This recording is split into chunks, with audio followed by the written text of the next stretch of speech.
Good afternoon, football fans. Big D here on a Monday, and you know what that means. It's time for my Week 15 cash game recap. Before I tell you about the craziest DFS cash game slate I've ever played, please subscribe, like, and share the Spunky Stretton Sports YouTube page where you can see all my content. We've got more content coming out this week. Happy holidays, Merry Christmas to all, and also don't forget to check out the Big D podcast on Spotify and Apple iTunes. I am just happy this Week 15 DFS main slate is over because that was the craziest slate I have ever played in my life. I mean, if anybody played 150 GPP lines yesterday, congratulations. Because that would have been insane. That would have been insane making 150 GPP lines for just a 9-game slate. But be honest, what the GPP lines was making GPP lines would have been crazy enough. I think catch games may have been a little less insane, but still, with the running backs this week, it was one of the craziest experiences I've ever played. So let's start with running backs. To me, James Robinson always felt like the chalk this week. 5,400, RB1 in a great matchup against a crappy Houston Texan defense. Urban Meyer gone, Carlos Hyde gone, so it was going to be his backfield. And James Robinson scored 17.8 points. And be honest, I mean, yeah, he got 3x plus value, but you probably would have expected a few more. I mean, it's true he scored the touchdown, but especially with Houston's defense, you probably would have expected a few more points. But be honest, there were a few guys who underperformed expectations and projections. I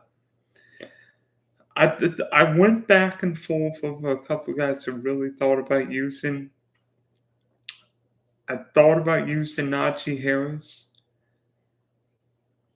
but I ended up going with Michael Carter. And sure, Michael Carter was not good yesterday. Only 18 rushing yards, only one pass out of the backfield, which really befuddled me, especially with Ty Johnson being out. But there were so many running back disappointments yesterday. I mean, did anybody see what Najee Harris did, or maybe more so didn't do yesterday? I mean, Najee Harris was a big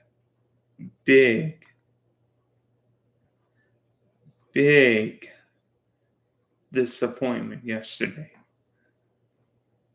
For 7,800, Najee Harris returned 4.6 points. So it really wasn't as bad as you would think with switching from Najee to Michael Carter, but that let me change my lineup in a few ways. At wide receiver, my guys, two of my good values I told you about, Gabriel Davis and Devontae Parker, both performed very well like I knew they would. Parker at 4,300 without Jalen Water felt like a steal.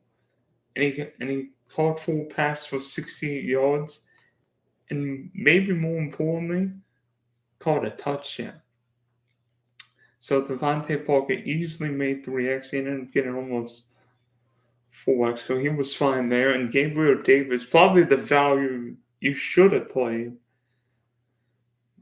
5 for 85 and 2 touchdowns. Even without the touchdowns, Gabriel Davis was more than 3,700, but ended up scoring 25.5 DK points yesterday, and more than I've seen expectation. And then I ended up going with Deebo Samuel and Devontae Adams as my third wide receiver in flex. And yes, I was a little wary of Deebo being more of a running back than a receiver, but I was hoping he could get a touchdown, and he did. So he got 4 for 60 yards in receiver, while rushing, carrying the ball for 29 more yards and getting a rushing touches. So he ended up scoring almost 19 points. So not great, but on this slate, he was okay. He was serviceable. And Devontae Adams, 6 for 44. Actually, a very quiet day for Devontae Adams. Only 7 targets. But Baltimore really made sure Devontae Adams was not going to be in. They played a lot of double coverage on him. So it wasn't that Devontae Adams was bad necessarily. It's that Baltimore didn't let him beat Stephen. So I wouldn't worry about Devontae Adams. He's fine. And without Cooper Kupp playing yesterday, Devontae Adams was probably the one guy you could pay up for a wide receiver because it wasn't an $8,000 running back. So Adams was fine. And I don't really regret using Debo, Adams, Davis, or Falcon. Maybe the one guy, if I could go back and do it again, I would have used is Christian Kirk. And it was weird because Arizona's offense was putrid against the Lions yesterday, but Christian Kirk was probably the one shining spot in an awful afternoon for the Cardinals yesterday. Without DeAndre Hopkins, I knew Kirk was going to be up there, could go off. And he did for 9 catches for 94 yards and a touchdown. So Kirk at 5,300, almost getting 5x. And then Brandon Cooks was really good yesterday against my Jags. What else is new? He cooked us again. 7 and 102 and 2 touchdowns.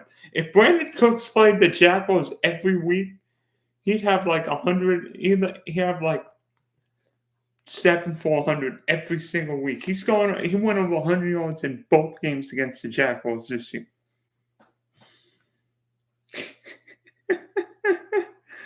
Oh my goodness. But at quarterback, Tua was my guy from early in the weekend. I don't know if anybody saw that pick. Started the game, frustrated me, the interception, but Tua was okay. I mean, only threw for $196, 2 touchdowns, 2 picks, ran for 19 yards. But again, at 5,700, you really want him between 16 and 18 points at worst, and he got 15, so it wasn't bad. He walked out, and then I changed my tight end about 8 times, but ended up going to Mike Gesicki. He got 5 for 43. I mean, Gesicki may have been more of a GPP play. He got 8 targets early in the week. He got 8 targets, so I can't be disappointed with that. It's just, with Miami not having Jalen Water and a consistent backfield, I wonder what Gesicki could do. Yesterday, he was okay. I wish he would have gotten a touchdown. But speaking of Miami's backfield, how about Duke Johnson yesterday? Going over 100 yards and scoring a couple of touchdowns. If you used Duke Johnson yesterday, I bet your afternoon was filled with plenty of green. But speaking of Miami, I ended up using the Dolphin defense. And Miami's defense got 9.6 sacks, 1 fumble recovery. Not great. Would have expected a few more, but again, okay. So in the end, I ended up getting 132.44 points, which won me all my double ups and all but one of my head to head. So it was a crazy but serviceable week for me. Usually everybody strives for like 150 plus points in cash games, but if all this craziness happened, I knew 150 might not be the cash line this weekend, and it ended up being like 132. I think it ended up being like 127, 126, 127. So I'm just happy this main Sunday slate is over because now I don't have to worry about making my making my next Sunday lineup until Boxing Day. And now, anybody see the Saints and the Bucs game last night? Because that was, let's just say that looked like a Big Ten game. New Orleans winning 9-0, and big injury news from the Bucs. Star slot receiver Chris Godwin, within like the last hour or so, tore his. Reports have surfaced that Chris Godwin tore his ACL last night and in the season.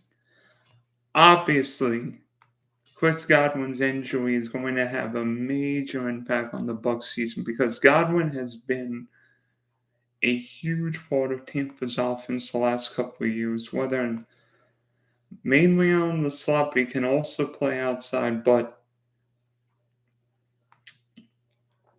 Godwin is so influential for this team. Even last night at a cameo, he caught 6 passes, 48 yards. I mean, he nearly caught 100 balls for 1,100 yards and 6 touchdowns. He's getting 18.5 fantasy points a week. He's gotten as many as 17 targets, 17 and 15, and then last night 7, and would have gotten a lot more if not for the injury. But Godwin is that security blanket over the middle of the field because teams often double Mike Evans, and then of course you've got Gronk, but Godwin is that security blanket over the middle of the field. So without him, that's going to put more pressure on Rob Gronkowski, on Mike Evans if he ever returns from a hamstring injury, and fortunately for Tampa, they get Antonio Brown back from his COVID suspension. So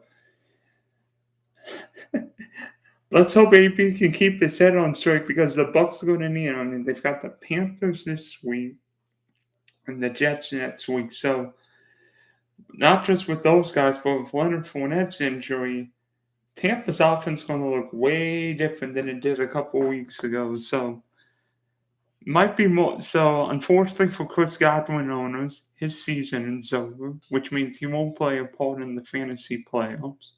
It's going to hurt DFS owners because he was a popular cash game and GPP target. And it's also going to mean Tom Brady won't have maybe all, like 3 of his top 4 targets because Mike Evans may or may not play this weekend. Leonard Fournette may or may not play this weekend. And Godwin's season's over. So Tampa's going to be hurting. Now, true, Tampa will win the NFC South. But could Chris Godwin's injury affect them if they play an NFC divisional round or a championship game against the Packers, the Cowboys, the Cardinals, the Rams? Just saying, it might. And last year, Tampa was going into the playoffs healthy. Now they're not.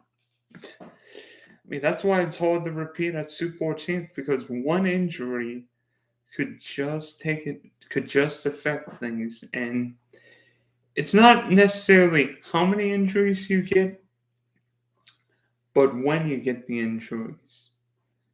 And unfortunately for the Bucs, they literally got them all last night. So hopefully Tampa can get everyone healthy and we can see the Bucs make another run at a Super Bowl in Inglewood. So that was the craziest Week 15 slate I've ever seen, and hopefully